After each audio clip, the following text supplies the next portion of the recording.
Foreign Filmcast, Episode 3. Spoiler alert. This podcast is full of spoilers. Today we're talking about the Oscar nominee, or foreign film, A Royal Affair. This is the Danish entry. It's a 2012 movie. It's directed by Nikolaj Arcel. I do not know how to pronounce that. Stars Mads Mikkelsen, who apparently is a known actor. Not to me. Plays the baddie in the James Bond that his eyes bleeds in Casino Royale with the bleeding eyes. And he's also in the new version of The Clash of the Titans. Yes, indeed. With Sam Worthington. This is a story of an affair. Surprise.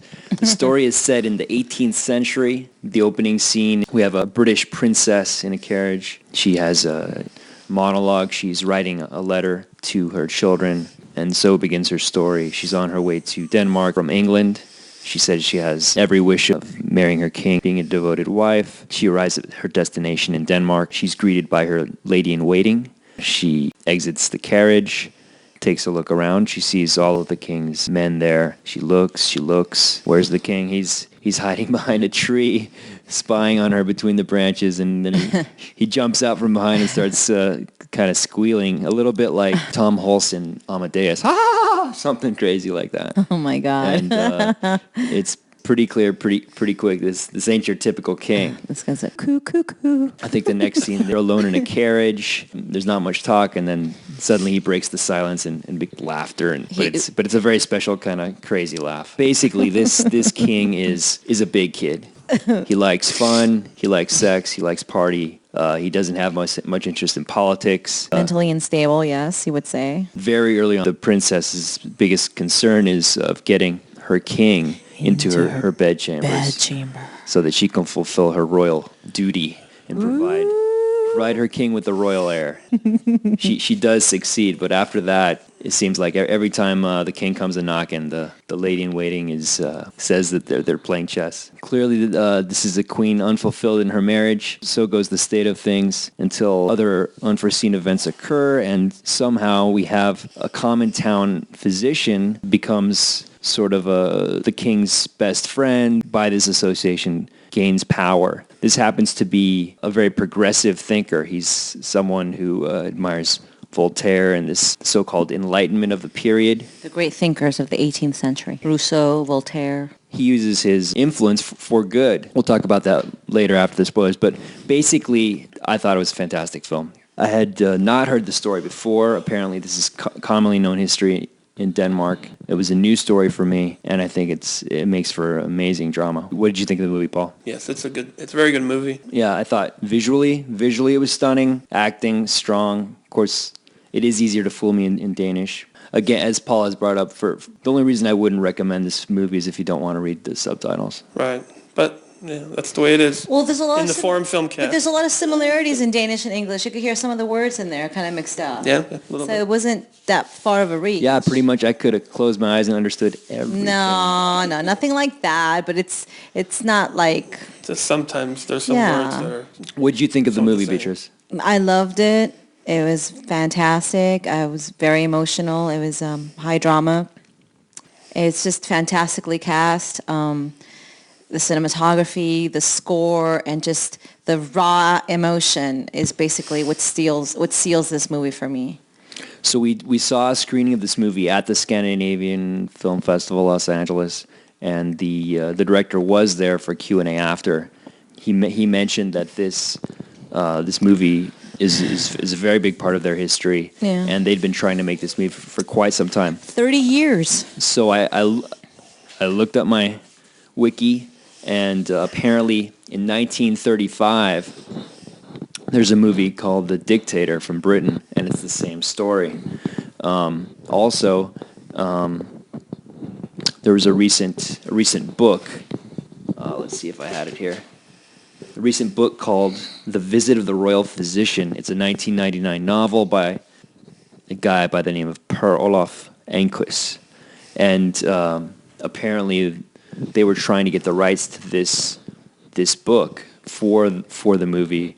They could not get them, so as they made this movie, it was very important that they make it clear that this was not an adaptation of that book. Yeah, and it just basically it was a hardship and a labor of love it was a hardship and a labor of love to get this done, because it's basically, as an American audience, we are very foreign to this history. These kids in Denmark, when they're in school, they're brought up very little, and they're brought up along through their lives with these stories. It's a huge part of their history and of their identity. Spoilers. Spoilers. All right, so the affair is between the doctor, the physician, and what was his name? Struensee. Struensee and Mathilde. Caroline Mathilde is the queen's name. Yeah, so he basically initially is looked down upon by the queen because she sees him frolicking and partying with the king and has very little respect for him. But then one day there's a scene. He's supposed to be evaluating the queen. The doctor's supposed to be evaluating the queen, and she's browsing his books, and behind the books of his library are hidden the books that this guy's really interested in, the literature of the Enlightenment. Then she borrows a book and gains new respect for him, and things pretty much escalate from there. What happened was basically this queen, her dreams were dashed when the honeymoon is pretty much over with the king almost overnight after their marriage. So she spends many years in deep depression. She's homesick, she's depressed, and she's not doing very well. She has very little socializing ability. She's kind of detached from the Danish court. She's a loner, and she's in a very bad emotional state. And this doctor, he happens to be a country doctor, so that's one thing. Maybe there's a class thing there that maybe she's a little snobby about it. He's just an old country bumpkin doctor that kind of gets recruited into this posse. And what he does is basically he has to babysit this king. She sees him carousing, taking him to brothels, etc., etc. She's very, very unhappy. Paul, had you heard of this history? No, I never read about Danish royalty. I know about the Enlightenment, and I know that there's always been clashes between Tell us them. a little about the Enlightenment, anything that comes off the tongue. Well, there's always been this clash between the old guard, the royalty, versus the free thinkers, the free-thinking Enlightenment. That there's always been clashes through France and England, and of course other parts like in Germany, and so in Denmark, I guess there was no advancement. They're very slow, and I guess they did a censorship on many books. That's one of the things that they talked about. Don't remember the religion. The religion plays a huge part. I mean, I assumed that they're Lutherans, but I'm not. Okay. Or Calvinists. So Rousseau, Voltaire, any other names? Well, they mentioned Locke and Rousseau. Okay. So I looked up, according to the movie, I don't know how accurate it is. There's clearly a lot of it that is pretty close to what we know. But as a film, I think it's great. As a historical document, I'll never know because I'm not going to research this movie. But I did look up the wiki, and some of the reforms instituted by this guy via the king. He would basically, according to the film, teach the king lines, and have him play theater to enact these changes. So some of the reforms included abolition of torture, abolition of unfree labor, abolition of censorship of the press, freedom of the press, abolition of capital punishment for theft. Wow. They did have one scene, right? Was it a wooden horse? There was a guy that was strapped to it, and he'd been left up there and tortured to death. It wasn't clear what the punishment was. The guy said, "Who knows? Who knows what he did?" The crime. So it wasn't clear what the crime was, but it's probably rather a petty crime. Not much was needed, right? Well, right. Back in the day, the crime didn't have to fit the punishment. They got away with a lot. Whatever they decided on. It's basically the peasants. Yeah, other things they showed was... Well, I'm sure, the peasants got a different type of punishment than the... Well, they were basically slaves, still the serfdom, right? They still have vestiges of serfdom. That was another thing that was kind of interesting, that the serfs were still in existence. So more from the wiki. We should use something from the wiki. Caroline Mathilde. The queen. Or Matilda. She was brought up by her strict mother away from English court and described as natural and informal. She enjoyed outdoors life and writing. She could speak Italian, French, German. She was described as an accomplished singer with a beautiful voice, and according to the movie, she could play the piano or harpsichord. Everything. At the age of, so she was 15, she left her family behind in Britain in order to travel to Denmark and marry her cousin, Christian VII of Denmark. Right. The wedding was in 1766, Christianborg Palace. Her eldest brother was anxious about the marriage, even though he wasn't fully aware that the bridegroom was mentally ill. She had 2 kids, Friedrich VI of Denmark by the king, and Princess Louise Auguste by the dock. And she was described as vivid and charming, although not called a beauty. She was regarded as attractive, and it was said that her appearance was able to attract the attention of men without the criticism of women. However, her natural and unaffected personality was not popular at strict Danish court. She died very young. After the affair was brought into the open, she was sent to Cell and died, I think, at the age of 23 of scarlet fever. So Christian VII went on, I think, to live into his 50s. But I don't think his son, I don't think Friedrich VI was very old before he basically started running the show. Yeah. Thanks to his mom's letters. So he was running the show even before his father died. Right. And then he officially took power once his father died. I didn't know this because this wasn't included in the movie. They had a divorce. It's not surprising. Really? That's interesting, because socially, I didn't think they granted divorces back then. After the affair was proven Legit? then there's divorces possible. I guess maybe they were a little bit more liberal in the sense, but it kind of strikes me as odd because they were so religious.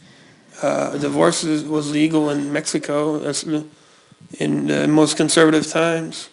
It's true. legal when there's what do you call it? Adultery. So per the wiki, Christian VII, he publicly declared that he could not love Caroline Mathilde because it was unfashionable to love one's wife. He ultimately sank into a condition of mental stupor. Symptoms during that time included paranoia, self-mutilation, and hallucinations. He died at 59 of a stroke.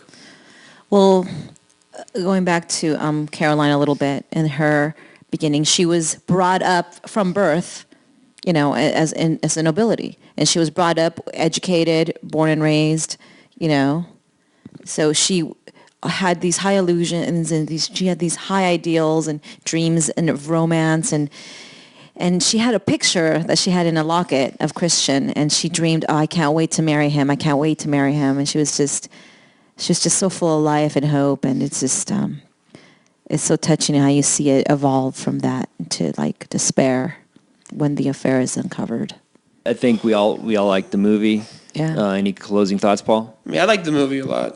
It was it took me in, and I was telling Trace that I didn't even realize there was music involved. It was like white noise to you. I don't know, yeah, something like that, because I guess maybe I'm just interested in history, and I'm very interested in what's happening next, and the music didn't, I don't know, it didn't register, huh? Well, I'm sure it was great, but it was that good that I didn't matter. Well, you have no recollection. Well, you are the in-house historian. I liked all the sceneries and the dramatic scenes they did, and Yeah. I love the fact that we didn't talk about this, but the emotions that the raw emotion, the they look. like to show the emotions without really. They're showing like the looks they made, or the glances made, or some kind of like unspoken stuff. The little nuances here and A there. lot of nuances. That's true. That was brought up in the Q&A, and one of the scenes mentioned was one of the final scenes when they had just had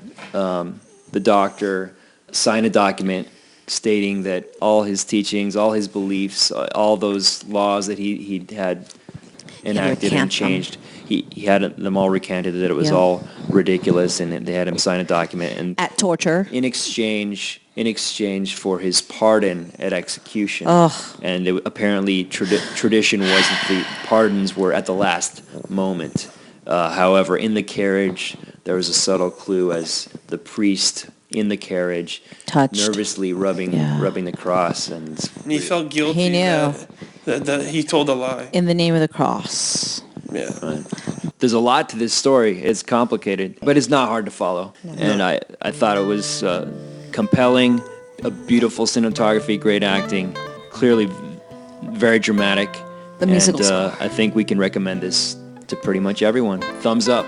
Thumbs up, 5 stars. I agree. All right, ciao. Ciao. Woo.